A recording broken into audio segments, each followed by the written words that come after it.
Tsika mandrakariva ny riavana, ny fahasoavana sy ny fiadarana avy amin'Andriamanitra iray sy Jesosy Kristy tompontsika. Dia mbola faly miarabantsika mpiaraka amin'ny finoana na tratra ny andro anio. Andro natokantsika hiara-mankalaza, mitera ary mitsaoka ny anaran'ilay niantso antsika avy amin'ny maizina ho amin'ilay fahazavana mahagaga. Anio dia Alahady famarana ny isan-taonan'ny sampana tanora kristianina izay mibanjina ny loha hevitra hoe apetraka eo an-tananao araka ny teny izay hita ao amin'ny Lioka 2:20, ny 2:20. Raiko, raha sitraka ao dia esoro amiko ity kapoaka ity, nefa aoka tsy ny sitrapoko any natao fa ny anao. Anio koa no anatanterantsika ny feham-pihavanana amin'ireo havantsika izay namoreny, sady fanaovam-beloma ireo namantsika izay natsoiny Tompo hanohy ny asany any amin'ny vohatra hafa. Amin'ny anaran'ny Ray sy ny Zanaka ary ny Fanahy Masina, petraka amin'ny fiangonana.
Alleluia.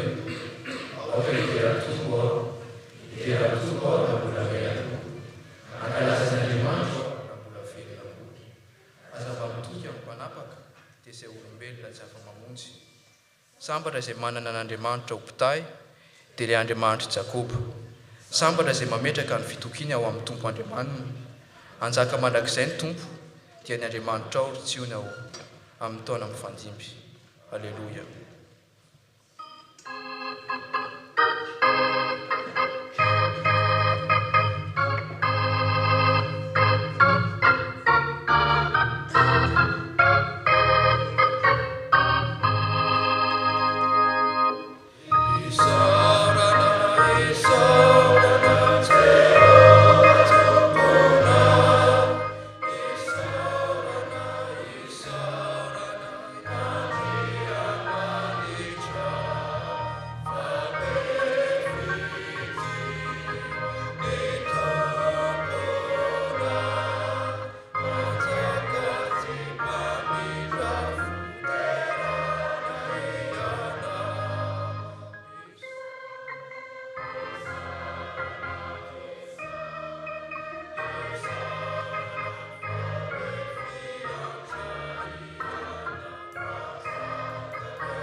Jehovah tomponay io fa mbola ny angaranao izahay ka tratry ny fotoanan'io.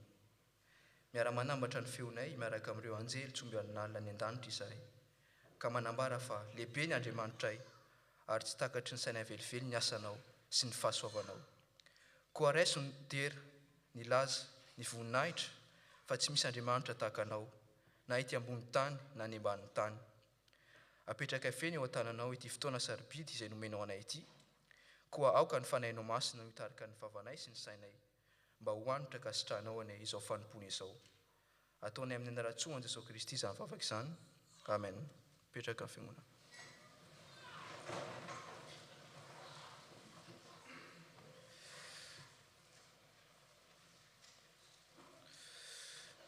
Ny Andriamantsika ry havana dia Andriamanitra tia olo marina ka mba andehanantsika amin'izany lalam-pahamarinana izany dia atonony antsika indray ny sitrapony izay tia nizorantsika indray anio, tsy amin'ity andro anio ity ihany anefa, fa amin'izay sisa rehetra mbola omena antsika.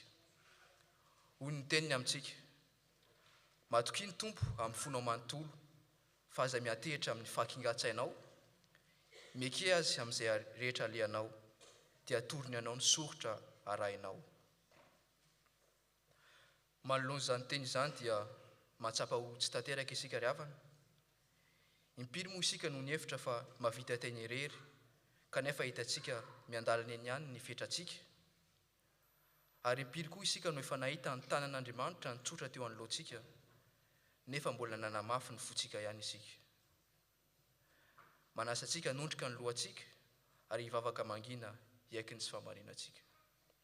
Hivavaka isika.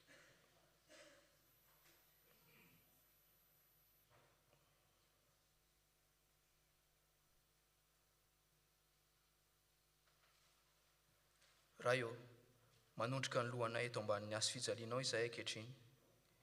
Miaiky ny tsy fahantanteranay manoloana ny sitraponao. Nasehoanao mibaribary an'io fa olona beavonafo sy beavonafo-panahy izahay. Kanefa ho any amin'iza moa izahay Tompo, ny ranao ireriany no afaka manadio anay. Koa raiso ary ny fifonanay, ary omeo anay ny hery avy amin'ny fanahinao masina, mba ahazoanay miantehitra tanteraka aminao amin'ny lafim-piainanay rehetra. Miaraka ny fiangonana, izay ny be famindrapo hitalao aminao izahay, mamela ny elokay. Tio izay efa vaotany, sasao izay mba ho afa-keloka, ary avaozy ny fanahinay mba ho vonoka nompo anao. Ny fitiavan'i Jesosy Kristy sanaka mpamonjanay, mangatany. Amen.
Amintsika, efa nohenoko ny fitarainanao, ary efa hitako ny ranomasinao.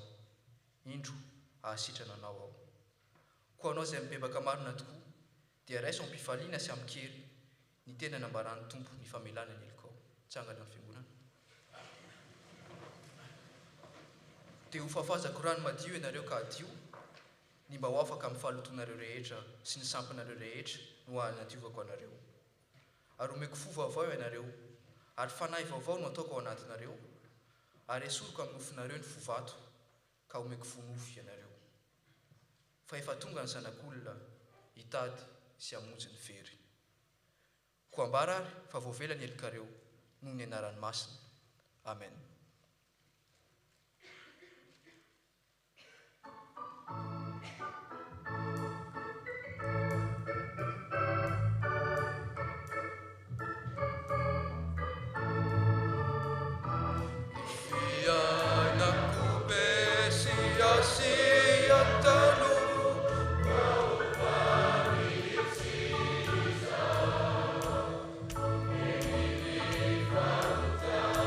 Praise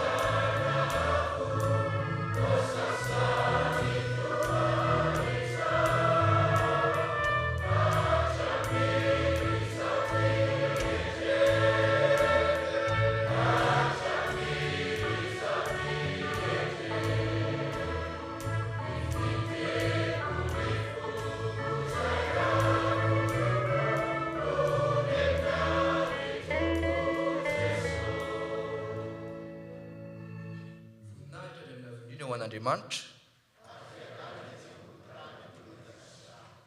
Petraka amin'ny fiangonana.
Tonga eo amin'ny fotoana ho an'ny ankizy sy ny tanora isika izao. Je demande aux jeunes et aux enfants de se lever pour chanter le cantique 761, deuxième strophe.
Pour ce culte. Nous te remercions pour le Isantona de la STK.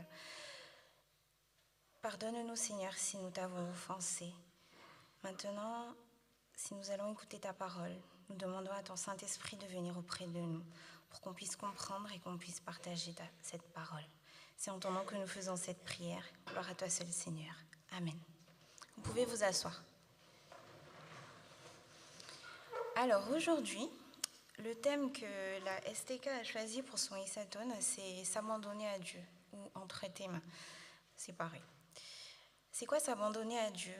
En fait, s'abandonner à Dieu, c'est un concept qui va varier selon les croyances religieuses et les traditions spirituelles. Cependant, si on donne un sens général, ça va signifier avoir confiance en Dieu, se confier en lui et laisser sa volonté diriger toute notre vie. Cela peut impliquer une acceptation de ce que la vie apporte, une confiance dans les directions que Dieu donne et un engagement à vivre selon les valeurs spirituelles ou religieuses. S'abandonner à Dieu, ça peut également signifier reconnaître sa propre vulnérabilité et ses limites et comprendre que la force et le pouvoir proviennent de Dieu. Il y a aussi une autre signification.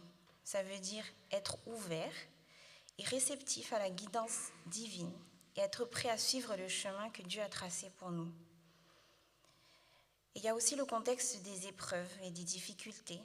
S'abandonner à Dieu, ça peut être une façon de trouver la force et le soutien nécessaire pour faire face à des défis. Et enfin, la dernière signification de s'abandonner à Dieu, c'est aussi vivre une vie de foi et de confiance en se soumettant à la volonté de Dieu et en cherchant à le servir et à vivre selon ses enseignements. Du coup, il y aura quelques exemples concrets pour vous expliquer un peu c'est quoi exactement s'abandonner à Dieu dans la vie quotidienne. Alors, il y aurait d'abord la confiance et la patience, c'est-à-dire lorsqu'une personne va faire face à une situation difficile ou incertaine, elle peut s'abandonner à Dieu en lui faisant pleinement confiance pour fournir la guidance et le soutien nécessaires. Cela peut se manifester par une attitude de patience et de confiance envers la volonté de Dieu, même si les circonstances semblent très difficiles. Ensuite, un deuxième exemple, il y a l'acceptation de la volonté de Dieu. C'est-à-dire quand les choses ne se passent pas comme prévu, ça arrive. Une personne peut s'abandonner à Dieu en acceptant sa volonté. Et c'est souvent là où on dit que ta volonté soit faite, Seigneur. Il y a aussi la reconnaissance de la grâce de Dieu. On peut s'abandonner à Dieu aussi quand tout se passe très bien dans notre vie. Et c'est l'expérience de la bénédiction et de la générosité de Dieu. Il y a aussi vivre selon les enseignements de Dieu. Donc s'abandonner à Dieu, c'est chercher à vivre selon ses enseignements et ses valeurs. Et on va devenir une personne aimante, juste et compatissante dans toutes les situations de notre vie. Il y a aussi la prière et la méditation. Donc ça implique de passer du temps en prière et en méditation et à chercher à se connecter avec Dieu, à écouter ses conseils et ses réponses. Et enfin, le dernier exemple, c'est la confiance en la direction de Dieu. C'est quand une personne est confrontée à des choix de vie importants. Ça va arriver dans la vie de tous les jours. Elle peut s'abandonner à Dieu en cherchant à comprendre quelle est sa volonté et en cherchant à suivre la direction avec foi et confiance. En fait, tous ces exemples, ils vont illustrer comment s'abandonner à Dieu et surtout dans toutes les situations, qu'elles soient bonnes ou mauvaises. Enfin, pour résumer un peu, j'ai choisi un verset dans Psaume chapitre 37, versets 5 à 6. Donc je vous invite à le lire. Psaume chapitre 37, versets 5 à 6. Je lis au nom de Jésus. Recommande ton sort à l'Éternel, mets en lui ta confiance et il agira. Il fera paraître ta justice comme la lumière et ton droit comme le soleil à son midi. À Dieu seul la gloire. Amen.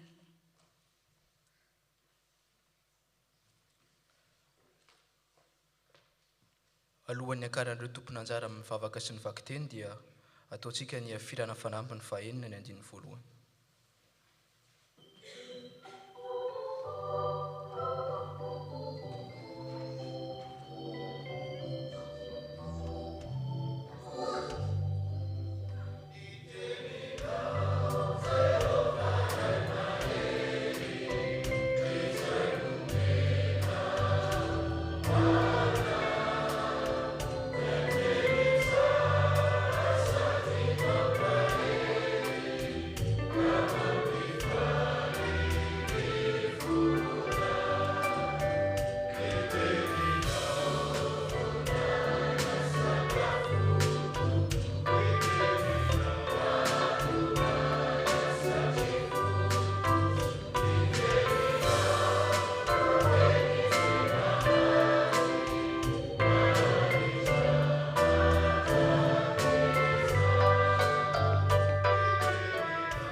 Iaraka ivavaka isika tompoko.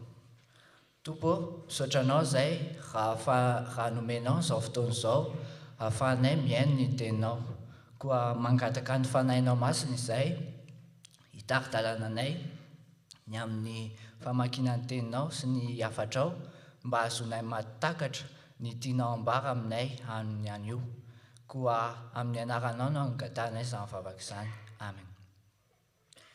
Iaraka maka izay ny ten'Andriamanitra isika tompoko. Izany dia hita amin'ny Jeremia. Jeremia toko fa 17, andininy 5 ka hatramin'ny 9. Jeremia toko fa 17, andininy 5 ka hatramin'ny 9. Amin'ny anaran'ny Tompo. Izao no lazain'ny Tompo: voaozina izay mitoky amin'ny olombelona sy miantehitra amin'ny nofo amin'ny heriny, ka mampiala ny fony amiko ho tahaka ny anjavidy ao an-tany ay izy ka tsy ahita ny soa avy. Hitoetra an-tsahambato any an-tany efitra izy, dia eo amin'ny tany tsira tsy azo nenana. Fa ho tahiana izay mitoky amiko ka manana ay tompo ho fialofana. Toy ny azo ambolena eo amoron-drano izy, ka misandrapaka eo akaikin'ny renirano, tsy misy atahorany na avy aza ny hafanana, ary maitso hatrany ny raviny, na dia amin'ny taonan'ny haintany aza, tsy manahy izy fa mamokatra hatrany. Amen.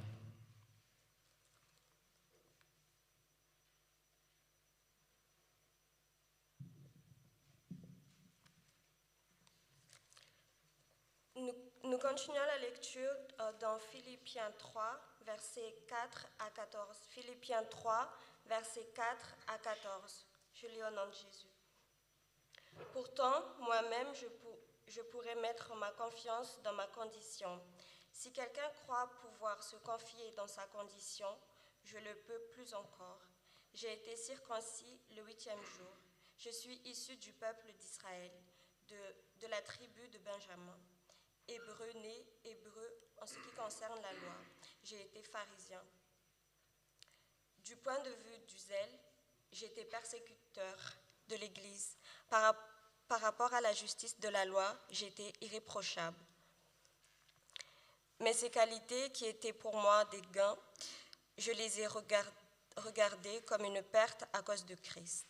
Et je considère même tout comme une perte à cause du bien suprême qu'est la connaissance de Jésus-Christ, mon Seigneur.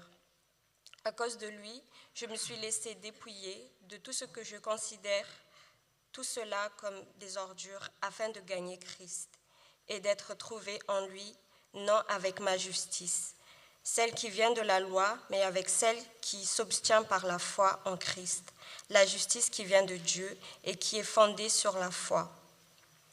Ainsi, je connaîtrai Christ, la puissance de sa résurrection et la communion à ses souffrances, en devenant conforme à lui dans sa mort, pour parvenir d'une manière ou d'une autre à la résurrection des morts. Ce n'est pas que j'ai déjà remporté le prix ou que j'ai déjà atteint la perfection, mais je cours pour tâcher de m'emparer, puisque de moi aussi Jésus-Christ s'est emparé. Frères et sœurs, je n'estime pas m'être moi-même déjà emparé, mais je fais une chose, oubliant ce qui est derrière et me portant vers ce qui est devant. Je cours vers le but pour remporter le prix de l'appel céleste de Dieu en Jésus-Christ. Amen.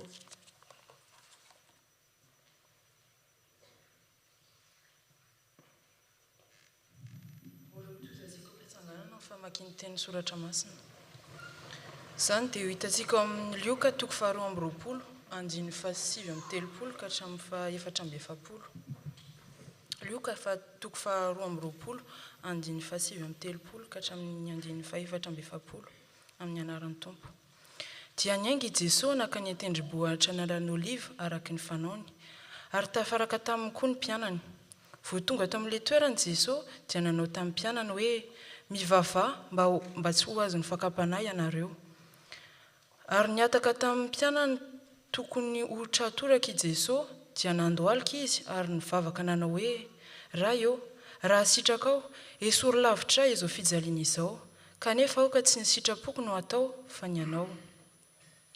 Tamin'izay kosa nisy anjely anankiray avy tany an-danitra nisy eo taminy sy nankahery azy. Dia nitebiteby fadiran'ovana izy, fa vao maika nivavaka mafimafy kokoa indray. Ary nanjary toy ny raha miteteny ny atsembohany sady mipotrapotraka tamin'ny tany. Amen.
raha sitraka ao dia sory amiko ity kapoaka ity nefa aoka tsy ny sitrapoko aneno atao fa ny anao.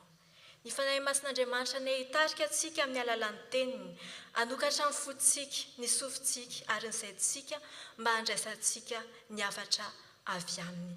Amen. Petraka amin'ny fiangonana. Raiko raha sitraka ao dia sory amiko ity kapoaka ity nefa aoka tsy ny sitrapoko aneno atao fa ny anao. Izany indray ry havana no teny safidian'ireo tanora eto amin'ny fiangonantsika hitoriana izao isan-taonan'izao. Raha iverenantsika kely ny andinindin'ny teny eo dia mialohany fisamborana azy tao amin'ny tany oliva i Jesosy Kristy dia niakatra mba hivavaka ao amin'izay analavirana io kapoaka mangidy izay miandry azy io. Ary nitondra ny mpianany izy ka niangava azy ireo mba hivavaka araka aminy mba tsy ho resy mifankam-panahy. Raha mpitahaina amin'ny filazantsara sinoptika io teny io dia ao amin'ny Matthieu 4:20 ny andiny 4:30 ka hatramin'ny 4:40 sy ao amin'ny Marka 4:40 ny andiny 2:30 ka hatramin'ny 2:40 dia miveriny intelo ny vavaka nataon'ny Tompo. Intelo Jesosy Kristy no nivavaka hoe ray io Yesory ray amiko ity kapoaka mangidy ity. Izany dia tena hoe milaza mahazava-dehibe an'izany hoe fijaliana niaran'i Jesosy Kristy izany raha andeha izy ka ho faty. Ary izany mahazava-dehibe izany dia tena voalaza ao amin'ny filazantsarany Lioka. I Lioka dia mampiseho amintsika ny alalan'ny fijalian'i Kristy sy ny fahoriany tamin'ny zavatra miandry azy. Ary tena hoe fahoriana tsy takatra ny sain'ny olombelona izany kanefa dia niainany. Naneho fihetseham-pony izy tamin'ny famonina hoe ary voalaza izany eo amin'ny Matthieu 4:20 hoe izy dia nalahelo am-po sy ory indrindra dia hoy izy tamin'ny mpianany fa diranovana loatra ny fanahiky toy ny efa ho faty. Tena hoe mijaly tanteraka izy tao anatiny tao ary nampiseho izy tsy mba nisalasala izy nampiseho an'ny mpianany hoe malahelo satria ny ota izay tsy tokony ho dia eto fa hiaretako. Ary ny zavatra kapoaka mangidy izay miandry dia mafy kanefa dia ekeko ihany izany satria izany ny sitrapony ndraiky.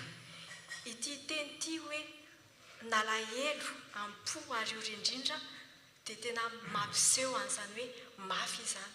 Tsy nisy afaka nizara tamin'ny fijaliana io fa izy rery no niatra ny fijaliana.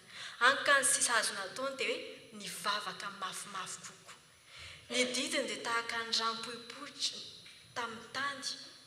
Tena hoe mahagaga izany tsy mba nijaly izy ara-batana kanefa nitsemboka dia tahaka ny rà. Izany dia mampiseho mihitsy hoe na dia ho ivelany aza ny ao anaty ao dia mijaly. Ary io anaty io rà io dia mampiseho an'ilay fijaliana ao anaty. Efa mihevitra ny fijaliana izay miandry azy tsy ho ela izy fa nimboana azy eo amin'ny azy fijaliana. Ary amafin'ireo rehetra ireo fihetseham-po izay maneho ny alahelony hatramin'ny fahafatesana. Na dia teo aza izany rehetra izany dia nanaiky ny sitrapony izy, nanaiky ny sitrapon'Andriamanitra. Fantatry Jesosy tsara ny zavatra niandry azy, saingy ny ekeny satria izay ny sitrapony iray. Atanteraka ny sitrapony iray no tiany ka any ka nanetry teny izy, nanaiky hatramin'ny fahafatesana dia ilay fahafatesana teo amin'ny azo fijaliana. Mihevitra aloha Jesosy, hita amin'ny aloha ny zavatra rehetra mitranga ary fantany fa ho samboriny izy.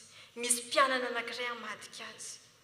Tsy kapoaka tsotra ny miandry azy fa mavesatra. Dia io vesatra io dia ny vesatra ny fahotantsika tsirairay avy. Fanantenantsika, fahorintsika, izany nampitondra ain'Andriamanitra an'i Jesosy Kristy raha andeha izy ho vatok antsika. Manoloana izany dia tena hoe tsy manafina ny fihetseham-pony ny Tompo fa nijaly izy tao anatiny ary nijaly izy teo ivelany. Nefa mbola mitodika tamin'iray izy tamin'ny mpanetretena sy tamin'ny mpanekena hoe nefa aoka tsy ny sitrapoko aneno atao fa ny anao. Na dia teo aza ny faniriana amin'ny maha olombelona tsy te hijaly dia nanaiky tanteraka ny sitrapon'Andriamanitra Kristy. Nanaiky ny fiandrianan'Andriamanitra izy ary nanaiky ny anaraka amin'ny planin'Andriamanitra ho amin'ny fiainana.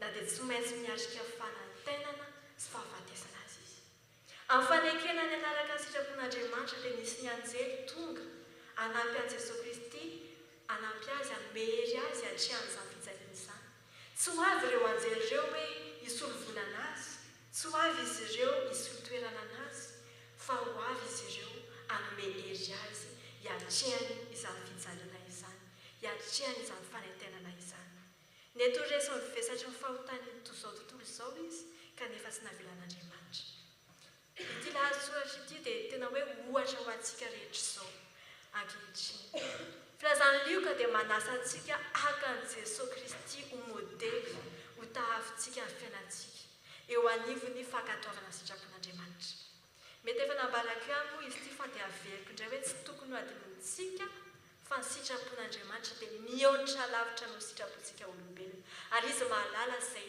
zavatra mahasoa antsika sy izay zavatra tsara ho amin'ny fiainantsika fa ny fihevitra tsy fihevitrareo ary ny lalanareo kosa tsy malalako Jehova fa tahaka ny avony lanitra noho ny tany no ahavony lalako noho ny lalanareo sy ny fihevitry noho ny fihevitrareo fitondran-tena n'Andriamanitra ary havana dia tsy takatry ny saintsika ary mety hoe fanohitra amin'izay sitrapontsika mety hoe tena hoe mandeha amin'izay zavatra tsy tiantsika mihitsy ny azany hitondran'Andriamanitra antsika kanefa tsara ovy-riavana fa ireny sitrapony ireny dia tsara mihoatra noho izay zavatra eritreretintsika ary mety hoe tsy tanteraka ny sitrapontsika fa tadio fa misy zavatra mbola tsara kokoa noho izay eritreretintsika miandrantsika ao aoriana raha tena hoe mametraka ny fahatokintsika n'Andriamanitra isika omaly ny tanora dia nizara hafatra ho antsika momba fanolorana ny tenantsika ho an'Andriamanitra fametrahana ny zavatra rehetra eo ampelantanan'Andriamanitra zavatra voalohany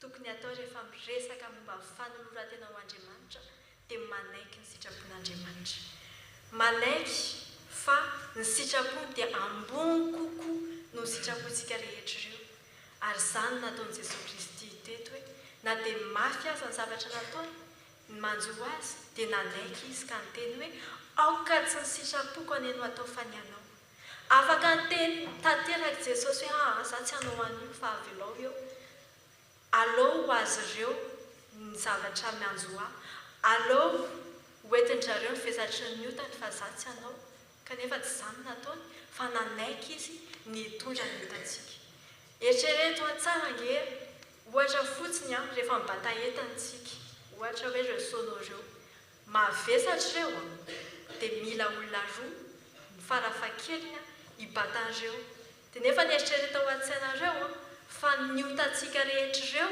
dia mihoatra lavitra noho ny lanjan'ireo sonareo mihoatra lavitra noho ny lanjana entana maromaro kanefa n'izany dia zakan'olona ray montsy dia Jesosy Kristy raha tondran'ireo izy mavesatra ho anazy ireo ka rehefa mavesatra manko indraindray marary any ilay osatra ka izay ny zavatra nanjoa azy marary izy teo ivelany fa tsy ny ivelany ihany fa narary koa izy tao anatiny satria izy tsy mba nanaiky fa nanaiky izy ny hitondra ny otantsika rehetra nanaiky izy ny hisolovona antsika nanaiky izy ny hijaro antsika nofatsiana ary ny faty ka rehefa mieritreritra izany tsika hoe inona ny sitrapon'Andriamanitra dia tadio ao an-tsaina hoe ilay tompo izay niala-ny loza rehetra ho antsika nanaiky tamin'mpaneritretena ny anaraka ny sitrapon'Andriamanitra ka maika ava isika izay no vonjen'Andriamanitra indray no tsy hanaiky ny sitrapony raha hitondra mavezatra ny fahotantsika isika hitondra ny enta-mavezatra ny fahatezeran'Andriamanitra dia tena hoe voatototra ihany ngambany hoe ireo entan'ireo indray raha no hanitsaka antsika kanefa dia nanaiky Andriamanitra ny hamonjy antsika nanaiky izy niverenantsika aminazy mba ho afaka tanteraka ny fahatezerany tamin'ny nandevasany zanalay tokana metrika ny fahatezeran'Andriamanitra isika rehetra ireo kanefany satria efa no hamarinina tamin'ny finoana isika dia aoka isika anana fihavanana amin'Andriamanitra amin'ny alalan'i Jesosy Kristy tompontsika Romana 10:1.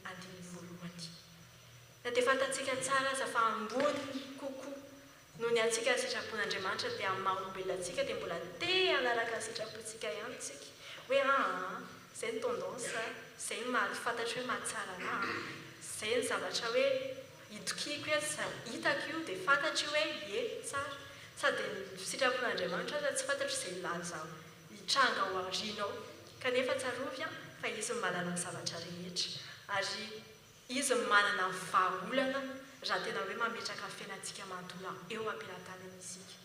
Andriamanitra dia manasa antsika metraka ny enta-mavesatra rehetra eo aminy maha-olombelontsika dia tsy vitantsika ny zavatra rehetra fa izy efa manome toky fa anome hery antsika izy. Ny famelana ny zavatra rehetra eo ampelantanan'Andriamanitra dia midika izany hoe mametraka ny fiainantsika manontolo eo an-tanan'Andriamanitra ary mamela azy hitarika antsika ny fiainantsika rehetra. Tsy ilay zavatra lehibe reny ihany fa na ny zavatra kely bitika kely aza dia afaka mipetraka eo ampelantanan'Andriamanitra fa hainy manao an'ireo. Hoy izy hoe raha misy olona ta-hanaraka aoka izy handany tenany sy hitondra ny azo fijaliany ka hanaraka. Matio 5:24. Aoka izy handany tenany sy hitondra ny azo fijaliany ka hanaraka. Mandeha amin'ny laon'ireo mandany teny mitondra ny azo fijaliana manaraka ny tompo. Matoan-teny ampiasainy eto dia teny grika hoe aparneomai dia io tena mampiseho maneho hevitra mihitsy hoe mila ilay olona manaiky amin'ny tenany manontolo volontairement ny hanolotra ny tenany ao an'i Kristy ny handany tenany iray manontolo mba hanompoana an'Andriamanitra. Midika izany fa anjarantsika tsirairay avy ireo no manaiky na tsy hoe anara-dian'i Jesosy ary amin'izany fanapahan-kevitra izany dia tena hoe mila asorina aloha ilay mahazana ego amin'ny teny grika ka mametraka ny anjaran'ny tompo ao amin'ny fiainako. Izay hevitro izay mombamombana rehetra alàna mba hidiran'ny tompo indray. Izany no hevitra eto hoe mandany tenako. Mila manahitry teny isika fa tsy isika tsony no ivon'ny fiainantsika, tsy mihodina eo amintsika ny fiainana rehetra fa mihira miala no fitiavan'ny teny, tombotsoa manokana ny fanekena ny sitrapontsika mba hametrana ny sitrapon'Andriamanitra ho ivon'ny fiainantsika. Tsy maintsy loan'Andriamanitra ilay izao, izay vao mety io dia izay vao afaka hoe anara-dia azy ao. Raha jerentsika ny 7:12 amin'ny jereny azy izay novakintsika teo dia hitantsika fa Andriamanitra dia manolotra antsika safidy roa. Manolotra safidy roa. Tsy mandidy izy hoe tsy maintsy tia fa manolotra izy hoe na tia fa anjaranareo misafidy. Ka izany zany hoe na tsika manaraka ny sitrapony amin'ny finoana na tsika mametraka ny fitokintsika amin'ny maha-olombelontsika ka manaraka ny sitrapontsika. Ka mazava ho azy ireo roa ireo samy manana ny konsekonsany. Mazava izy ny teny hoe ho voaozina izay olona matoky olona sy manao nofy ho sandriny ka miala amin'i Jehova ny fondy.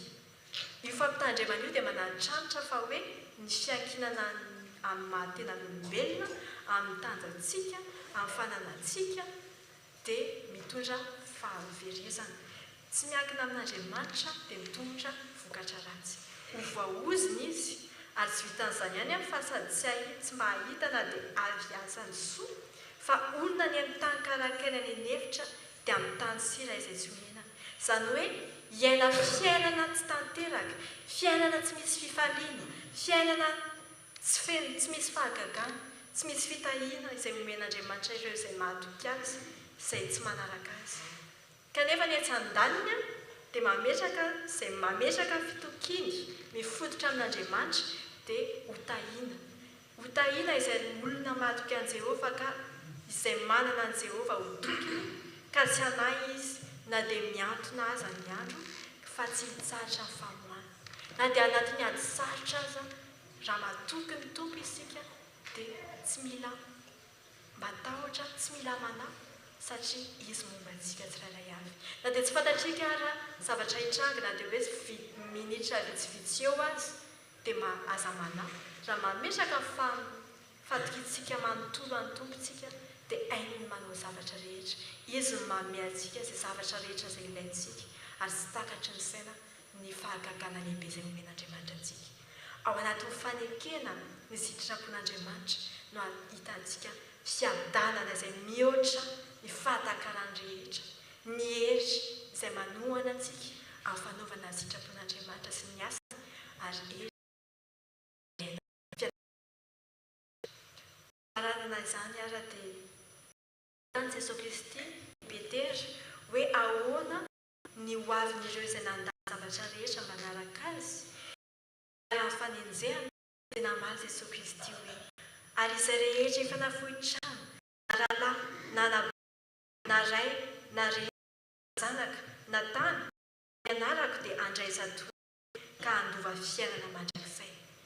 Fanarahana Jesosy Kristy ry havana dia mitaky fanovana vaika Kristy ho amboniny kanefa radiana azy lehibe ny valim-pitian'Andriamanitra andraisatoeny izy ary tsy vitan'izany ihany fa tena hoe fahagagana lehibe miandry antsika ary any lehibe indrindra dia hoe fiainana mandrakizay any ny tompo antsika ka tsaova aloha fanjakany sy ny fahamarinany dia hanampy anareo izany rehetra izany ary amin'izany dia aza manany amin'ny ampitso ianareo fa ny ampitso anainy azy ampoan'ny andro ny ratsy miseho aminy na dia sarotra aza ny fandavan-teny ho an'Andriamanitra na dia sarotra aza fanarahana an'Andriamanitra satria izy tsy mba teny hoe lalana tsotra io misy mivilivily io dia ireny vilivily ireny dia lehiady fa anatin'ireny miady ireny ny tompo dia miandry antsika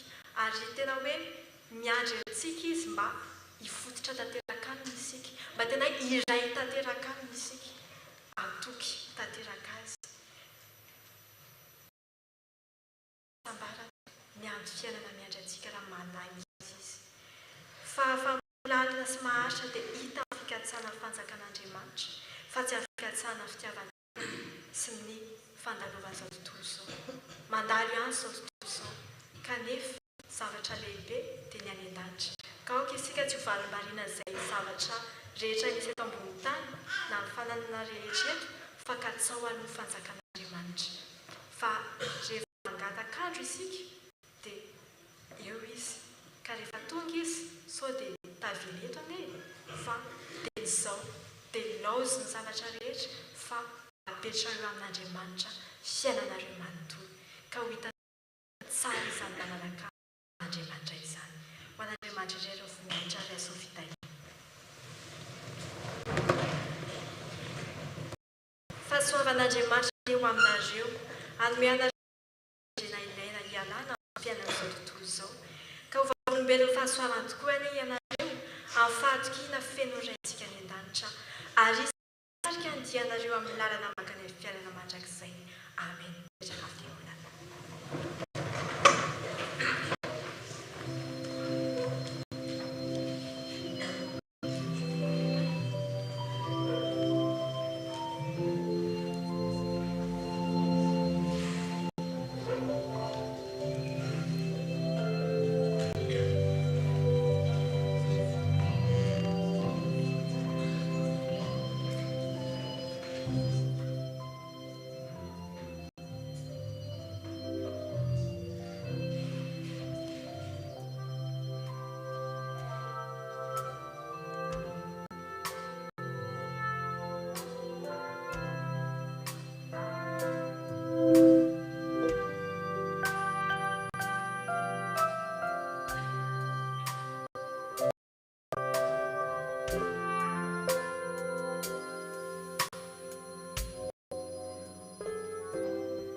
Ny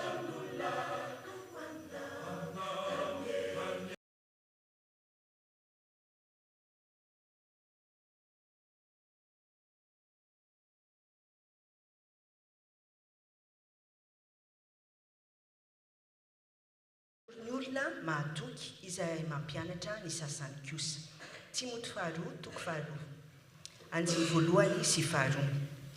Anomboka amin'ny volana marsa zao ny fidirana ho amin'ny taona voalohany sy ny taona fahatelo ho an'ny katekista izay nahavita ny grand examen. Noho ny fiovan'ny daty izay tsy miankina amin'ny faritany dia voatery atao en distanciel ny fiofanana voalohany amin'ny 12 martsa. Koa manentana antsika hisoratra anarana any am-pitandrina na any amin'ny vondron'asa fitaizana dia i Angelina Siravaka izay hitantsika misoratra etsy ny finday. Toy izao ny vaovao eto amin'ny tafo avy amin'ny sampana fifoazana. Noho ny fahasoavan'Andriamanitra dia fifaliana ho an'ny sampana fifoazana ny mampandry ny fiangonana fa ny 35e convention annuelle fifoazana nasionaly dia ho tanterahina ny faha-15 Jolay ka hatramin'ny 1 Jolay any amin'ny lycée Don Bosco any Giel. Ny andinindiny dia ho alefantsika amanaraka fa manentana antsika amandrika izany fotoana izany diny izao. Avy amin'ny sampana endripeo mbola mampatsiahy antsika izy ireo fa mbola misy ny calendrier any endripeo koa afaka manantona ny stand isika isaky ny alahady hatramin'ny faran'ny volana febroary.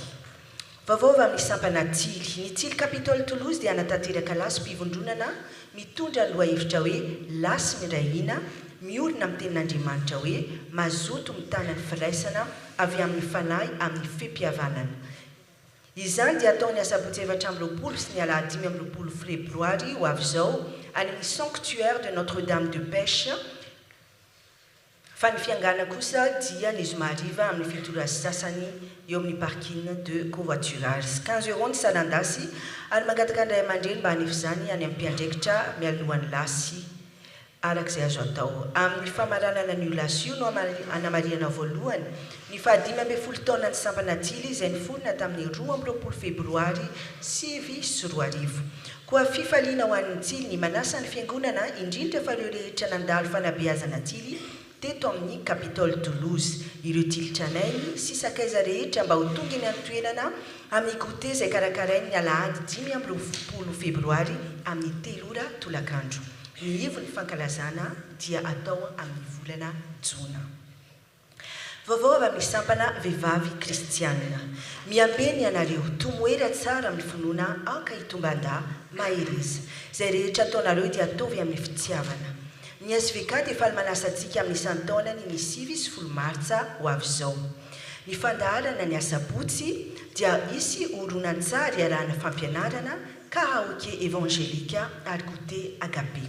Ny alahady dia efa nipompivavana manomboka amin'ny 10 sasany eto amin'ny Vieux Temple. Izy vokatra loka amin'ny alahady io koa azo fandriana teny izao izany isaky ny alahady mialosy ao alin'ny fanipompivavana ny fandraisana anjara amin'izany. Fandrio teny izao ary ny daty iarahantsika midera sy mankalaza ny tompo. Vaovao mikasika ny fitombavaka ny trano fiangonana. Mivavahatra ny ary mangata ny fanampian'Andriamanitra amin'izany. Manasa ny fiangonana manontolo hanatrika ny fitombavavahana ho an'ny trano fiangonana ny asabotsy 7 febroary amin'ny 2 tolakandro eto amin'ny Vieux Temple. Tongava maro fa zava-dehibe ny fiambionantsika miala mitondra eo amin'ny tompo ity vina lehibe ity. Fiantsoana vivrimbe na Assemblée Générale.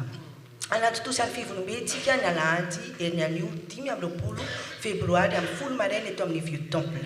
Koa antsona ny mpandray fanasany tompo rehetra anatrika izany fotoana izany izay anolorana ny tatitra moraly sy toe-bola 13 ary ny soritr'asa sy ny teti-bola 14 Ny fiangonana manontolo kosa dia asaina anatrika na dia ireo mpandray ihany aza no mandray anjara amin'ny fifidianana. Tongava maro fa misy vaovao lehibe samihafa zaraina mikasika ny fianam-piangonana. Fanateram-bokatra ny alahady 3 martsa ho avy izao no fotoana natokany FPM à Toulouse anaovana ny fanateram-bokatra isan-taona. Hoe samy manokana ho amin'ny avy rakitra na amin'inona anambinana azy. Korintiana voalohany 2:20.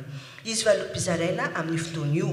Marina fa izay manatrika ny lasy STA, STK, SRD manfajanana dia afaka manatanteraka ny fanateram-bokatra ny alahady mialoha sy aorinan'ny 3 Martsa. Koa amin'izany miorina tsara aza miova ary mahifabe mandrakariva amin'ny asan'ny tompo satria fantatrareo fa tsy foana tsy akory ny fikelezanareo aina ao amin'ny tompo. Tsy misy ny étude biblique amin'ny herinandro ity noho ny fialan-tsasatra fa misy kosa ny permanence ataon'ny mpitandrina ny talata amin'ny 10 maraina ka hatramin'ny 4 ora tolakandro tsy mianto. Ny tompona anjara amin'ny fanadiovana ny trano fiangonana anio dia ny toy izao zany ny diarintsika raha fehezina ny alahady 5 febroary dia fanimpom-pivavahana raha ny assemblée générale amin'ny folo sasany any amin'ny temple du salam. Misaotra antsika.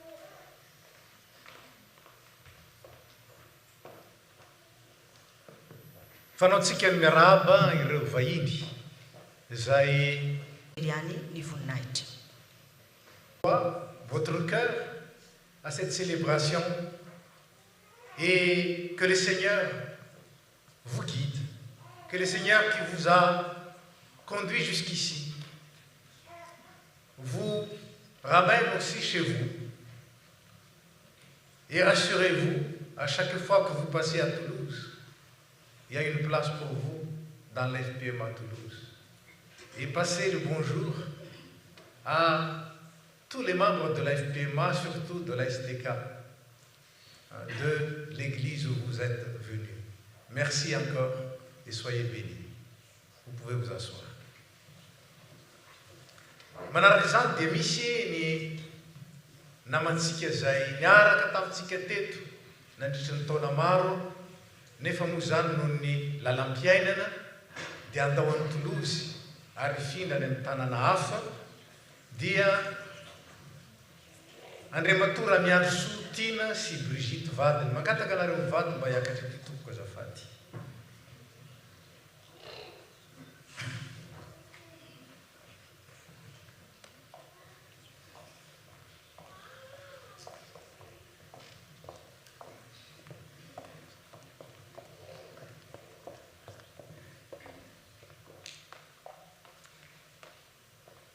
Ny fihetseham-po voalohany dia mialahelo noho ny fisarahana niaraka teto ary indrindraindrindra nandray anjara mavitrika teo amin'ny fiainan'ny fiangonana ianareo amin'ny mampiandry ianareo ary indrindra tamin'ny fandraisana anjara tamin'ny fitariana ny fiangonana. Kanefa moa lalana izay hitondran'Andriamanitra zany araka ny toriteny teo raha retsika tsara dia ao anatin'ny izay mety fiaretana fahoriana na koa alahelo misy fifaliana apetrak'Andriamanitra noho ny fanantenana ny amin'ny hoavy. Ary izany no toko ho anay fa ny tompo izay nitarika anareo tonga teto tsy nisalasalanareo nandray anjara tamin'ny fiainan'ny fiangonana izy no mbola hitantana anareo ary ahatonga anareo koa herivelona any amin'izay aleanareo na izy zany na izy. Misy tenin'Andriamanitra indramina amin'ny Salamo 4:30. Izao no teny fampanantenana omen'ny tompo. Anome sainanao aho ary anoranao ny lalakaleanao, hitsinjo anao ny masoko ary anolontsainanao mandrakariva. Zany ny toko anay ary ny fifalianay koa fa na dia miala eto azy ianareo ilay tanan'Andriamanitra izay nivimbona anareo mbola mitarika anareo ary atanteraka anareo mitsoa rehetra. Dia maniry soa anareo zahay, manoro soa ny fiangonana izay idiranareo indray ary maniry soa ny taranaka-reo koa izahay. Ka zano amin'ilay tanana anareo fa ny fiangonana kosa hitehaka ho marika izao fanaovam-beloma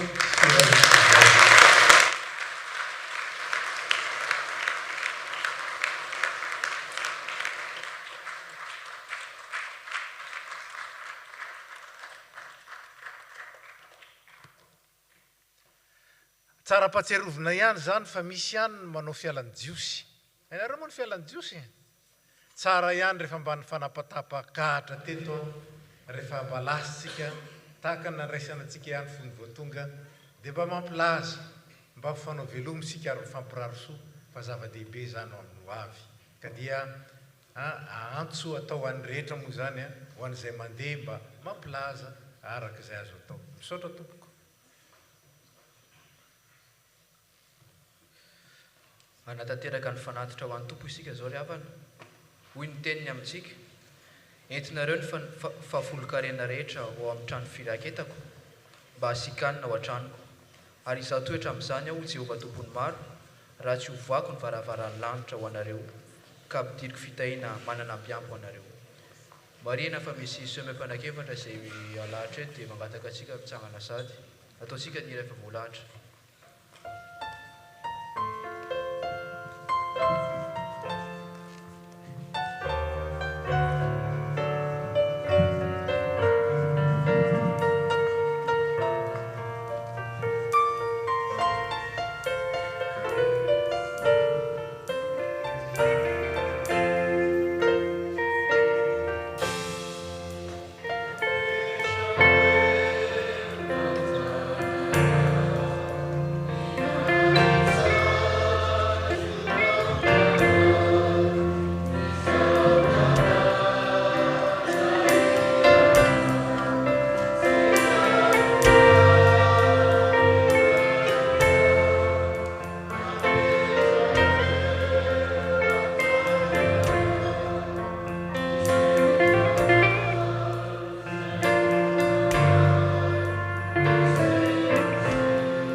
tonga amin'ny fotoana natokana ho famaranana ny isan-taonan'ny STK sika izao koa mangataka an'ireo tompona anjara amin'ny fandraisam-pitenenana ankehitriny eto.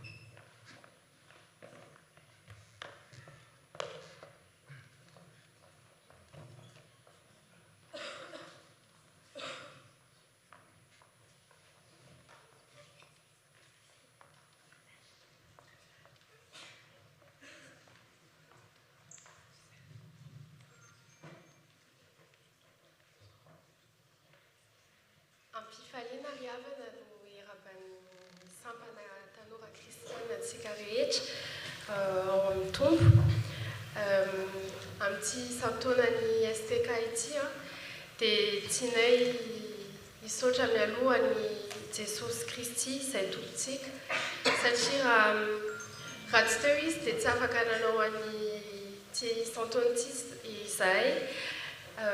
Ary omaly sy androany mbola nampiseho ny fitiavana sy ny fahatsarany tamintsika izy ary izy no isaorana voalohany.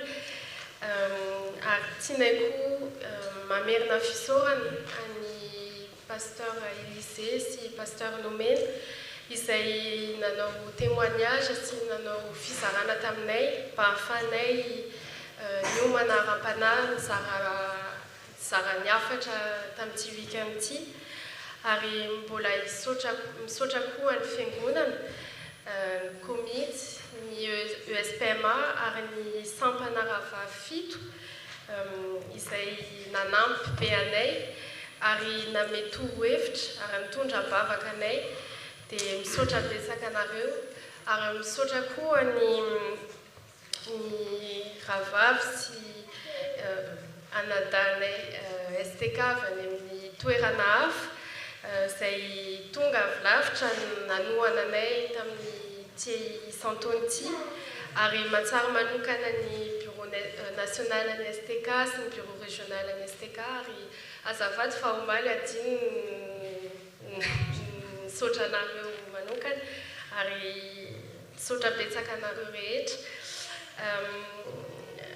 Mialatsiny fa tohizako amin'ny teny frantsay ny toy an'ny hafatra tianay izarana anareo androany.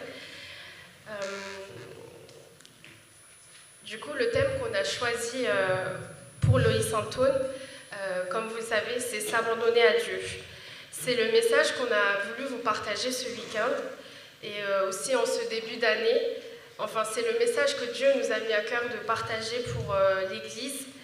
Et oui, Dieu veut que l'on remette tout entre ses mains.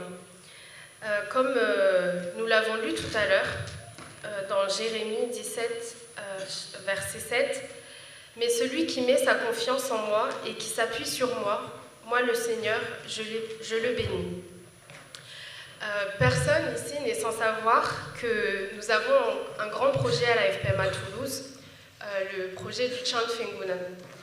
Et on en parle beaucoup, mais je profite de ce moment pour vous donner des exemples concrets qui illustrent à quel point ce projet est urgent et à quel point Dieu veut encore nous rappeler que voilà, ce projet est urgent au sein de l'Église. Pour préparer l'Isantoun, comme vous voyez, comme vous l'avez vu hier, nous étions très nombreux à la STK à préparer, à répéter. Et il était difficile pour nous de répéter autre part que dans la grande salle du Vieux-Temple. Et pour ça, on a dû beaucoup se casser la tête avec les différents samples pour pouvoir s'organiser pour répéter. Et parfois, ça a même eu un impact sur certains samples qui ont dû réarranger leur programme, leurs activités, et qui parfois même ont dû annuler certaines activités.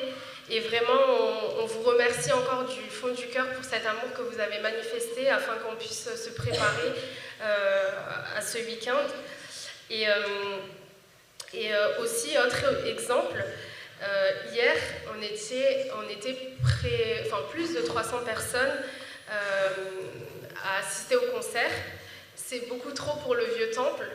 Et on a dû louer une salle et aller loin pour partager le message que Dieu avait à cœur de partager à l'Église. Et je pense que ces problèmes, on n'est pas les seuls à les vivre. Tous les saints, je pense, sont concernés par ça. Et c'était pour vous illustrer un peu aussi l'impact que ça a hors du culte, parce qu'il faut savoir aussi qu'aujourd'hui, on est quasiment 300 et on est déjà hors limite. Mais voilà, en dehors du culte, les saints aussi sont impactés par le besoin du chant Fengunan. Donc voilà, c'est un peu ce qu'on voulait vous partager aussi, que Dieu aujourd'hui nous rappelle encore ce fort besoin. Malgré que ce soit vraiment une grande bénédiction pour l'Église d'avoir autant de fidèles qui s'accroît de jour en jour. Et c'est vrai que le projet paraît énorme, parfois même irréalisable, mais comme on l'a chanté hier avec la chanson Is, dans les paroles, il est dit Is, Mamatia Isananj, Jéhovah Jireh. Si l'on remet tout ce projet entre les mains de Dieu, il pourra agir bien au-delà de nos attentes. Mais pour cela, il n'attend que nous pour que nous abandonnons complètement à lui. Et ce message que l'on a partagé ce week-end, donc s'abandonner à Dieu, tout remettre entre ses mains, on aimerait vraiment que ce ne soit pas juste un message qui s'arrête à la fin du culte, à la fin de notre Isantone, mais que ce message vraiment puisse résonner dans le cœur de chacun tous les jours dans nos vies, que ce soit dans nos vies personnelles comme à l'Église. Pour finir, j'aimerais m'adresser aux jeunes. Encore merci pour votre engagement, implication pour le Seigneur. Comme on l'a déjà dit plusieurs fois avant la fin, dans les derniers préparatifs, tout ce que l'on a fait pour le Seigneur n'est pas vain, et que cela puisse vraiment perdurer tout au long de la vie de chacun. Et aussi pour les jeunes qui sont à l'Église mais qui ne sont pas encore à la STK, peut-être que vous vous demandez qu'est-ce que la STK. La STK, c'est une grande famille en Christ qui apprend à vivre, qui découvre la vie avec Jésus au centre. À la STK, on est loin d'être parfait, mais il n'y a pas d'aptitude spéciale pour être à la STK, mais simplement, pour rejoindre la STK, il faut avoir un cœur qui souhaite grandir en Christ. Alors, à tous les jeunes qui hésitent encore à nous rejoindre, nous, on sera ravis de vous accueillir parmi nous. Et si besoin, vous pouvez vous rapprocher auprès d'un membre. Donc voilà, merci à tous de m'avoir écouté et à Dieu seul soit la gloire.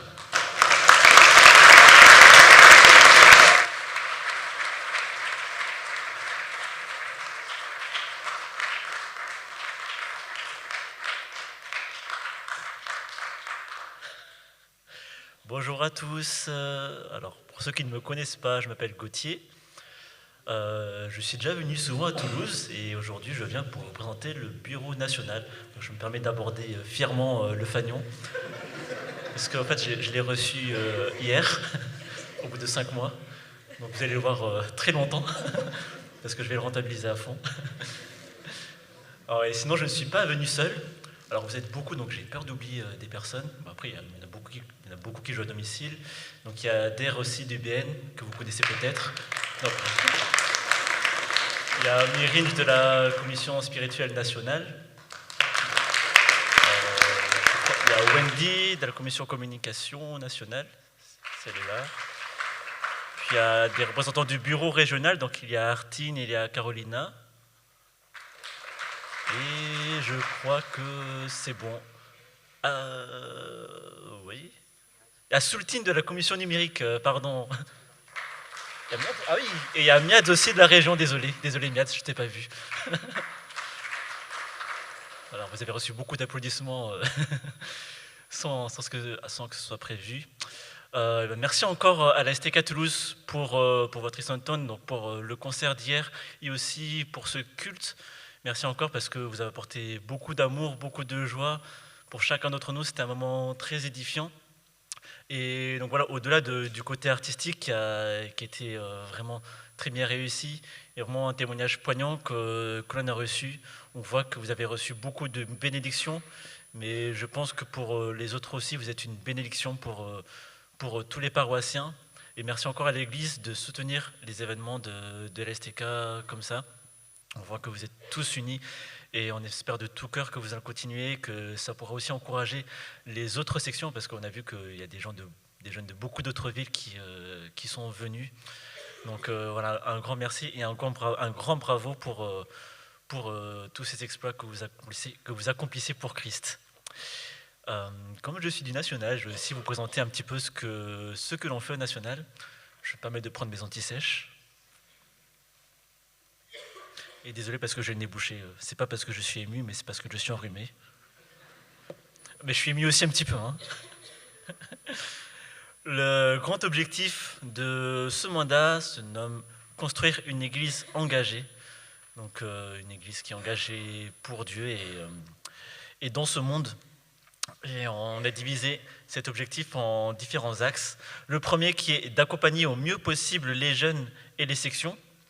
Que la section soit petite ou grande, elle aura toujours besoin de soutien. Et il n'y aura bien sûr jamais d'église et de section qui soient parfaites. Mais on fera en sorte de tout notre cœur d'aider et d'accompagner tous les jeunes présents des sections au travers des comités de soutien que l'on a mis en place, aussi de nos visites dans vos paroisses, ou dans des moments comme ça. Si vous voulez nous faire part de vos problèmes, je suis présent, d'air aussi. Deuxième, aborder et répondre à des problématiques sociétales, qui est un besoin que l'on a vu notamment au cours de notre dernière RNSTK. Beaucoup de jeunes ont souhaité aborder de thèmes beaucoup plus actuels ou voire touchy, des choses qui peuvent nous parler. Et à travers de ça, on va essayer de le mettre en place au cours de nos différentes cellules de prière, de différents événements nationaux et autres partages. Ensuite, continuer de soutenir le ministère pastoral. On connaît la problématique qu'il y a au sein de l'FPMA nationale sur le manque de pasteurs permanents notamment. On a encore vocation à présenter ce qu'est ce ministère-là, mais aussi soutenir les pasteurs qui sont présents. Et d'ailleurs, on aura un événement pour sensibiliser à cette cause-là, le samedi 24 février. Pasteur, parle-nous de ton identité. C'est sur Paris, ça sera retransmis en direct, mais si vous venez en physique, c'est encore mieux. Le quatrième, travailler sur notre identité en tant que FPMA, pour comprendre d'où est-ce que l'on vient, pourquoi nous sommes ici, qui sommes-nous dans cette FPMA-là, et voilà, comprendre ce qu'est notre identité et travailler dessus pour que ce soit plus clair pour chacun de nous. Et enfin, bien évidemment, participer à l'édification et l'épanouissement spirituel, chose que l'on a et objectif qui est, je pense, présent pour chacune des sections. Vous l'avez fait au travers de cet événement-là, mais on continuera de le faire jour après jour, et j'espère que même personnellement, vous continuerez de vous édifier. Et donc au sein de ce mandat, nous continuerons encore d'encourager toutes les sections, quel que soit leur type d'événement. Ça peut être un concert, des cultes, une journée, un vendredi des jeunes, un petit pique-nique peut-être, je ne sais pas. En tout cas, on essaiera d'être présent le plus possible pour chacun des sections, et on encourage encore Toulouse pour tout ce qu'elle fait. À Dieu seul soit la gloire. Amen.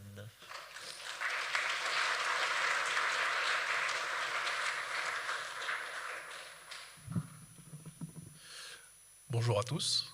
Je me présente devant vous au nom du bureau STK Fatson. Donc je ne vais pas trop m'étendre, mais je tenais à remercier, malgré mon biais évident, la STK Toulouse pour ce message que vous avez transmis. Je ne vais pas vous remercier pour ce que vous avez fait, mais surtout pour votre implication spirituelle dans tout ce que... dans toute votre motivation, parce que forcément, je suis STK Toulouse, donc j'ai vu votre réelle motivation à transmettre ce message qui est s'abandonner à Dieu. Donc je vous remercie pour ça. Je remercie aussi Toulouse pour l'accueil, pour le fait d'avoir aidé les jeunes à venir, le fait de les avoir accueillis avec de la nourriture et avec des sourires. Et finalement, je tenais aussi à vous présenter un peu aussi au niveau régional ce que nous faisons. En fait, nous avons 4 objectifs principaux qui sont l'édification, la cohésion dans la région, l'apprentissage du malgache et le soutien des bureaux locaux. Donc évidemment, comme on a pu le voir hier, l'objectif de cohésion est essentiel, est important pour pouvoir vraiment partager ce message tous ensemble et le vivre.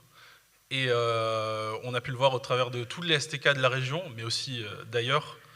Et on peut voir à quel point c'était important et pourquoi ces objectifs ont été mis en place. C'est vraiment pour pouvoir chacun continuer à nous élever tous ensemble, tous ces jeunes ensemble. Et voilà, je ne vais pas rajouter grand-chose de plus, si ce n'est que pour tous les jeunes qui sont STK ou peut-être pas encore, la région a aussi besoin de vous. Et effectivement, il y a beaucoup de choses à faire au niveau local, mais au régional aussi, pour pouvoir continuer à faire avancer ces objectifs, notamment de cohésion, pour tous ensemble grandir ensemble. Et merci à vous tous et soyez bénis.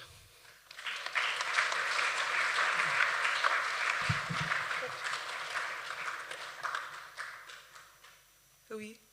Ataoko amin'ny teny gasy, ohatra ny efa mahay miteny gasy nareo mianatra miteny gasy dia ataoko amin'ny teny gasy.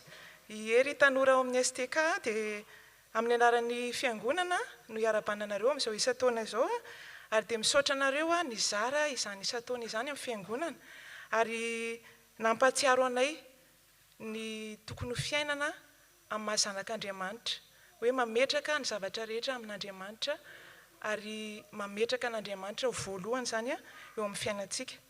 Amin'izao fotoanany karema izao dia tena tafiditra tsara ao anatin'izany ny tema fidinareo ary dia tena mampieritreritra anay mahatonga anay andiny tena mandrakariva iny isa-taona nataonareo iny ary irariana ho antsika rehetra mba tsy hijanona amin'ny isa-taona iny fotsiny izay fampiarana izay loha hevitra izay fa tena hoentsika ho fiainantsika mandritry ny eto an-tany mihitsy hoe tena apetraka eo amin'Andriamanitra, eo am-pelantan'Andriamanitra ny fiainantsika satria izy ilay ray-pahary antsika. Dia mahereza hatrany amin'ny asa fanompoana napetraka Andriamanitra aminareo na eo anivon'ny fiarahamonina na eo anivon'ny fianakaviana, eo anivon'ny fiangonana. Dia ny hafatra tian'ny fiangonana apetraka aminareo dia hoe mila anareo ny fiangonana, ianareo koa mila ny fiangonana satria mila mitombo ianareo dia tohizo hatrany zany ny fiombonantsika ao anatin'ity fiangonana ity ary aza manadio ny fiarahantsika mivavaka isaky ny lahady ankoatra ny efa fanaonareo amin'ny vendredi des jeunes sy izay fionanareo dia aza adio ny fiarahantsika mivavaka dia be dia be ihany koa ny tetikasa ataontsika kasaintsika anisan'ny fanontenen'ny asara teo ny trano fiangonana dia efa mino sady zay fa mihetsiketsika ianareo anatin'izany mba hampandrosoantsika ny asan'Andriamanitra dia mahereza daholo.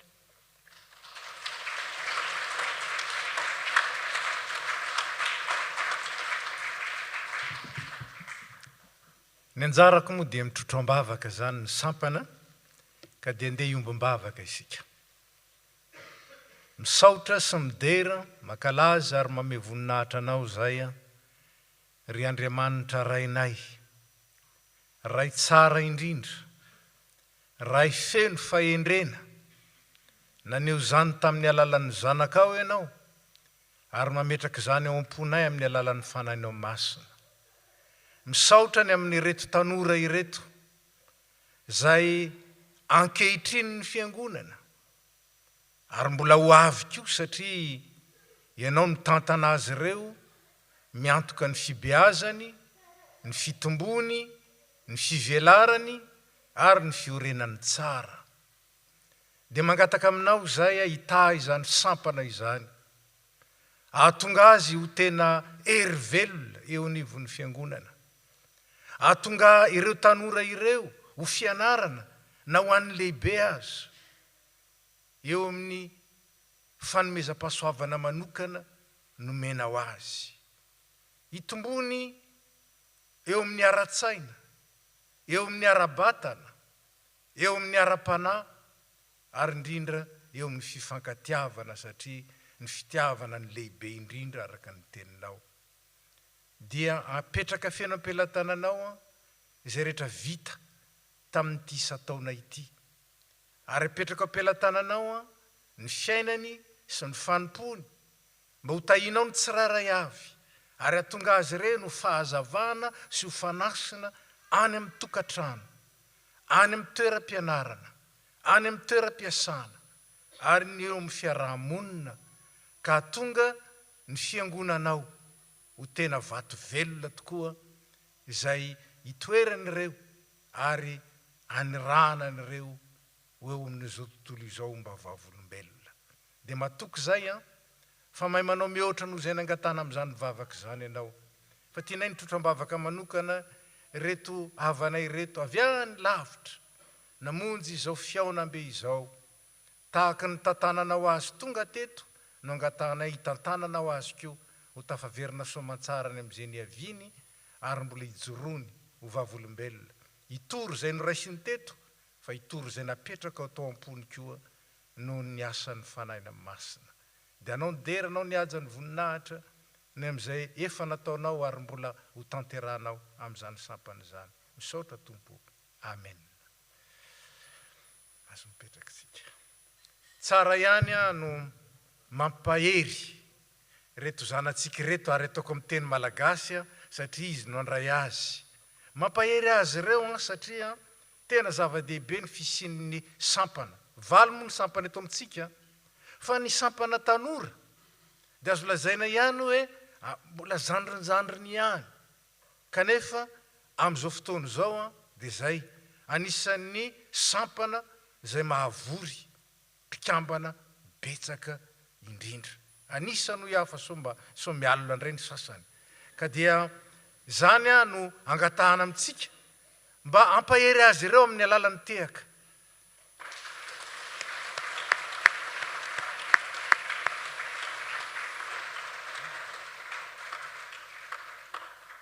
Mangataka ny STK mandrozy eto anoloana ihira azafady.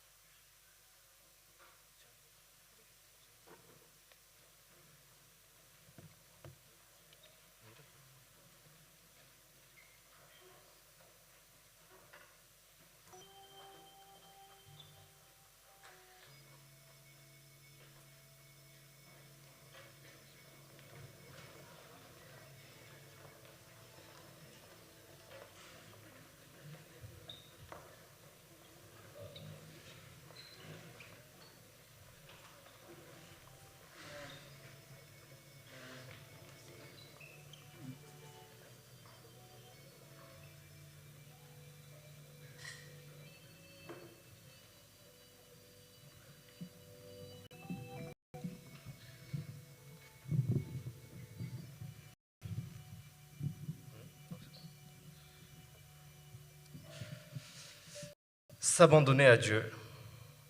Pour le bureau STK, ça a été beaucoup de sacrifices.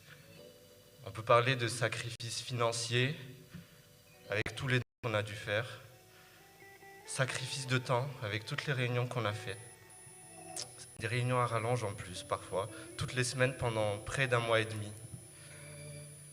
On a été fatigués, mais cette fatigue, ces dons, ces sacrifices, on est sûr que Dieu nous le rendra, que Dieu nous renouvellera, qu'il nous donnera du repos à travers tout cela.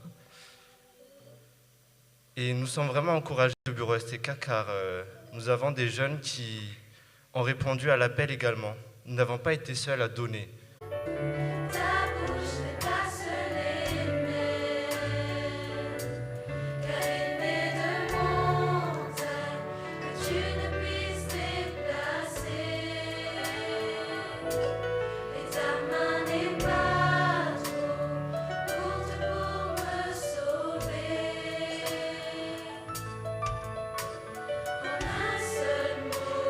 Juste un mot de toi, il est bon.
Dia misaotra an'Andriamanitra isika ny amin'ny fahavitany fankalazana isa-taonan'ny STK ary mitondra azy ireo ambavaka hatrany mba tena iorina tsara ao amin'ny tompo izy ireo ary ho vavolombelon'ny tompo. Misy fanentanana fohy atao amintsika dia mikasika ny fivoriam-be amin'ny alahady heriny anio. Marina fa ny fivoriam-be dia tena isika fiangonana iray manontolo no mila mahafantatra tsara hoe inona no asa ao ataon'ny fiangonana mandritra ity taona 2024 ity. Satria isika dia fiangonana manao asa misiona dia misy etika maromaro ataontsika fiangonana ary izay no ampisehoana amin'ny fivoriam-be io. Ho ampisehoana amin'io ihany koa ny zavatra vitantsika tamin'ny taona lasa ary dia tsara mihitsy hoe tonga daholo isika rehetra na tsy mpandray aza dia efa tena hoe mila mandray andraikitra zany sika hoe ay misy asan'ny fiangonana natao dia mba mahafantatra hoe inona ny zavatra vita. Misy asan'ny fiangonana ho atao amin'ity taona ity dia mba mahafantatra koa sika ary afaka handray anjara amin'ilay izy ka dia tanana daholo isika rehetra ho tonga ny fiangonana iray manontolo. Any kasika ny toe-bola sy ny teti-bola raha mila andinindininy amin'izany sika dia afaka manatona ny tompona andraikitra ao hianatra na malalatina na hifaramam-pionina afaka manatona an'izy ireo dia afaka alefany aminareo ny andinindininy kasika izany mba ho jerenareo mialoha raha ohatra ka tena ilainareo izany fa dia mirary soa ho an'ny rehetrarehetra.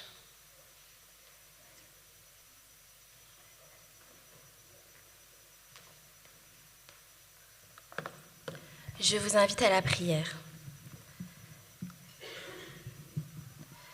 Seigneur Dieu Tout-Puissant, nous renouvelons nos remerciements devant toi pour ce temps de culte où tu nous as permis de te rencontrer et de te louer.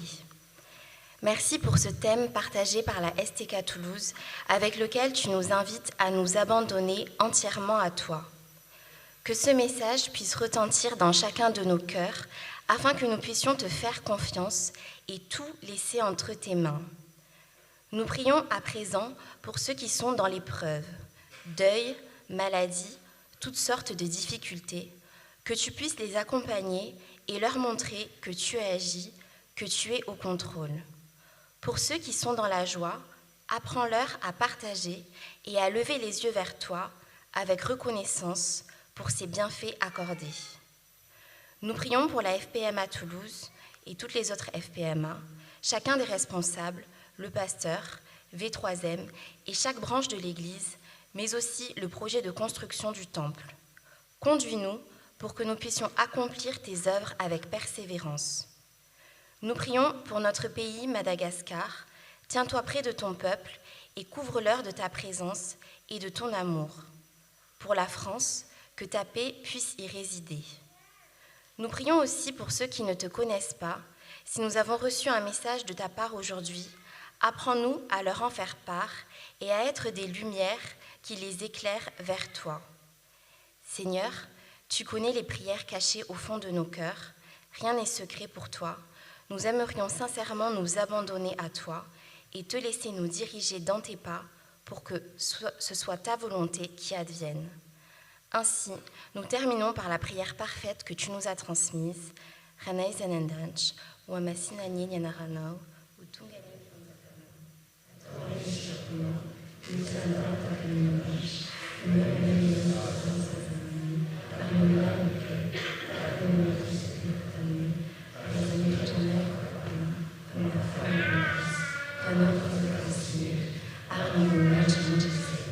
Amen.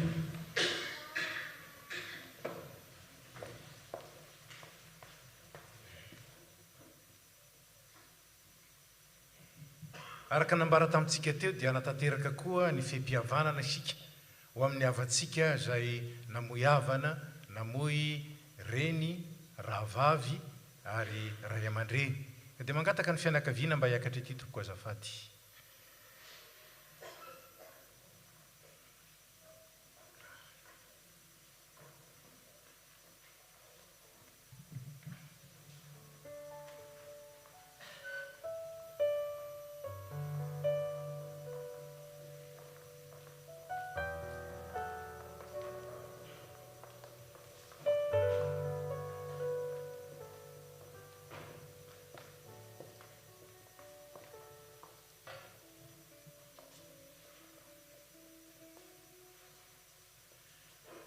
Ry havana manoloana anareo eto ny fiangonana manatateraka.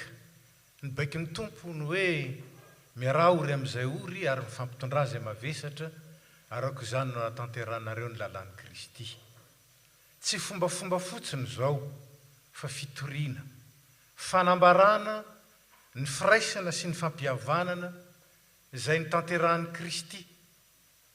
Ary indrindra rehefa miresaka fihavanana isika manana tombony be ny teny malagasy satria ny ataontsika mitovidika aminy koa antsoina hoe synonyme dia ny fiadanana. Ny fiadanana sy ny fihavanana amin'ny teny grika dia fototeny iray ihany. Araka izany dia indraminay ny ao amin'ny Jaona 4:20 ny 7:20 hoentinay mampahery anareo. Fiadanana no velako anareo. Ny fiadanako nomeko anareo. Tsy tahaka ny fanomeny izao tontolo izao ny fanomeko anareo, aza malahelo na matahotra ny fonareo. Zany fisarahana amin'ny reny kibony finosany zany. Fisarahana amin'ny rahavavy izay niara nilalao niara lehibe. Fisarahana amin'ny ray aman-dreny izay nanabe sy indrindra ny taiza tsy moro zany. Kanefa efa no manin'Andriamanitra ny zavatra rehetra. Ary zany no mahazava-dehibe ity tenin'Andriamanitra ity. Fiadanana. Ny fiadanako no velako anareo izay miendrika fampihavanana. Efa nampihavanana Andriamanitra tamin'ny tenany tamin'ny alalan'i Jesosy Kristy isika. Nampihavanan'Andriamanitra tamin'ny tenany tamin'ny alalan'i Jesosy Kristy izy. Ary anareo zao dia zanaky ny fiadanana, taranaky ny fiadanana, vavolombelo ny fiadanana izay omeny Kristy, ka tsy fihavanana amin'ny maha-olona ihany zany fa fihavanana indrindra amin'ny mahazanak'Andriamanitra zany. Zany no toko atsika fa raha natsoin'ny Tompo ny havantsika dia tsy mandeha any amin'ny kisendrasendra akory fa araka ny tenin'ny Tompo ihany amin'ity Jaona 4:20 ty amin'ny fiandohany andeha amboatra fitoerana ho anareo ka izay misy anareo koa. Zany ny fampionona lehibe ho antsika ary zany no entinay koa mampionona anareo. Ka dia mionona Tompoko, inonay fa ny Tompo dia efa nanomana azy ho amin'izao diany zao ary ny Tompo dia efa nahatanteraka amin'ny teny fikasana satria mahatoky izy.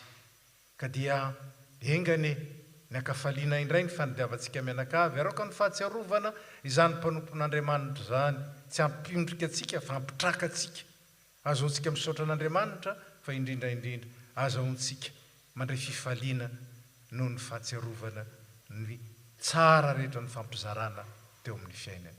Mangataka ny fiangonana hitsangana hivavaka isika. Tompo Andriamanitra, misaotra anao zahay fa loharano-tsoa ianao, ary ny soa omenao dia soa mandrakizay. Soa tsy ho eto ihany na ho an'ny mandalo, fa soa mitoetra ary soa mamelombelona sy mitondra fitahiana. Tompo, manoloana anay reto avanay reto, voanamoy avatiana. Fantatrao tsara zany Tompo, satria na ianao aza ny tomany tamin'ny fahalasanan'ny sakaizanao Lazarosy. Ianao aza ny kaikaiky nanoloana ny fahafatesanao. Fantatrao ny fahoriany reto, fantatrao ny ratra anaty. Tompo, meteza, amangy ny tsirairay ianao. Tsy reto manatriky reto ihany fa na iza voakasiky zao. Aoka ny fiadananao zay voatonona ho an'izy ireo, no anasitrana ny ratra anaty. Ampionona ny fo, ary ampitraka azoana mibanjina anao lay tompony finoana sady mpanefa azy, sady miazona anay ao anatin'ny fihavanana tsara sady maharitra mandrakizay. Dia mangataka aminao zahay, mba ho tahaka ny nanesoranao zany havanay zany teo amin'ny fiainanay. Naoka kosa androtsahanao be dia be ho amin'ny ho avy ny fitahim-panahy avy eny ambony, ny fiarovana tsara indrindra, ary ny fitantanana zay azo antoka. Ka omenao azy ireo Tompo ny fifalianao, omenao azy ireo ny fiadananao, ary omenao azy ireo ny fampihavanana tao amin'ny Kristy.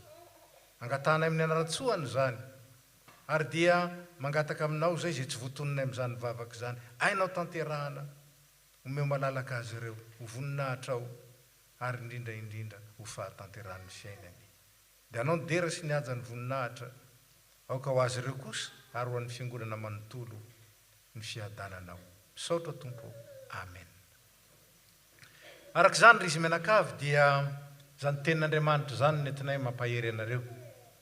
Zany tenin'Andriamanitra zany no entinay koa maneho aminareo ny fiombonana tanteraka amin'izao fahoriana zao, fa tianay koa ianareo mba iombona amin'ny fanantenana velona izay omeny Kristy antsika ilay fampihavanana, ilay tompo ny fiadanana andreny ny fiadanana.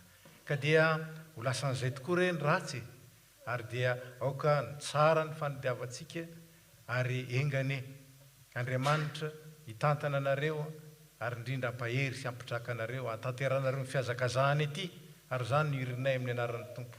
Tsy aleto raha tsy vita ny anjara azakazaka eto. Ka dia mionona Tompoko, mahereza Tompoko, ary Andriamanitra ny fiadanana ane ho aminareo mandrakariva.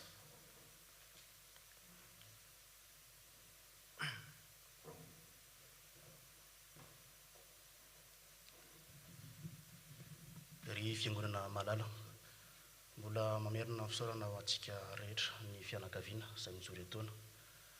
Raha toa ka tsy nisalasala ianareo tonga tany an-trano ny dododo raha nandreny vaovao ratsy. Nitrotro mavaka ihany koa tao anatin'izany andro nanjomona izany. Araka ny tenen'ny ray aman-dren'ny pastera dia mafy tokoa izany fisarahana ety ambonin'ny tany, indrindra misaraka amin'ny ariny ny taiza, ny babo sy volana, kiolikoly ihany koa, kanefa zay ny lahatra avy amin'ilay nahary. Ny teny mamy nasitrinareo dia toy ny fanilo manazava ny aspiti-pahoriana, ka na mafonja aza ny fahoriana dia maivana noho izany teny fampanantenana, fampahirezana nasitrinareo izany. Na dia mafaitra aza ny alahelo dia maivana tokoa izany noho ny teny soa, noho ny teny fiadanana izay nosoranareo izany ihany koa. Ka hoy fianakaviana misaotra indrindra noho izany etsi-po, noho izany teny soa izay nomenareo izany ihany koa. Tsy vitan'izany ihany koa fa dia mbola narahanareo ihany koa vola aman-karena. Ka izay kitapo ny alan'izany, aoka Andriamanitra izay manakaram-pahasoavana no nera ao zato eny arivo iny tsy manam-pahatam-piarana izay laninareo. Dia izy ihany koa nandrotrika tsara ny fiadanany sy ny famiazany eo anivon'ny tokarantsika tsara avy. Dia misaotra indrindra tompoko, Andriamanitra ray amin'ny voninahitra. Araka izany, araka ny fomba malagasy izay arahantsika, sady fanehoana raha teo ny firaisana sy ny fiandrahana mitondra izay tamavesatra amin'ny fianakaviana, dia misy ny kitapo ery andala tsara ery ametrahantsika ny valopy fanometsika. Ny ova moa ny fanao zany fa dia tsy ateriny ety intsony mba tsy hilarantsika be dehibe eto fa dia apetrakitsika ao anatin'io kitapo io ny anjarantsika amin'izao fahoriana entiny zareo zao ny fiarahantsika mizaka izany. Ka dia ny teninay aminareo dia mahereza ao amin'ny tompotompoko. Ia, dia mahazo mipetrakitsika rehetra.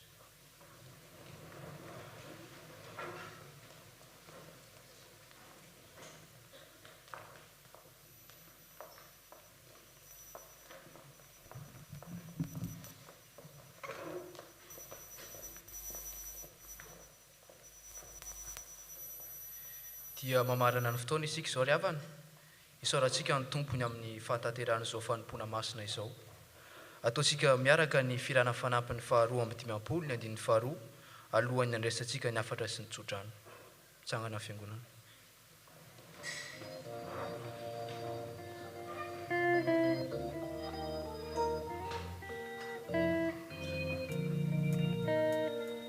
Tanura o avia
alahady ity aka ho azontsika mafy mifanekena amin'ny fanantenana mba tsy hozongozona ny famahatoky ilay efa nanao ny teny fikasana. Raiso ny tsodrantolona ny anara-masina hitay anareo aneny tompoka hiaro anareo, ampamirapiratra ny tavany aminareo aneny tompoka hamindra fo aminareo, anandratra ny tavany aminareo ane Jehova ka hanome anareo fiadanana. Amen. Voninahitra ho any amin'ny avy indrindra ray zanaka sy fanahy masina izay hatramin'ny taloha indrindra ka ho mandrakizay. Amen. Mandehana ny fiadanana ka manompo ny tompo.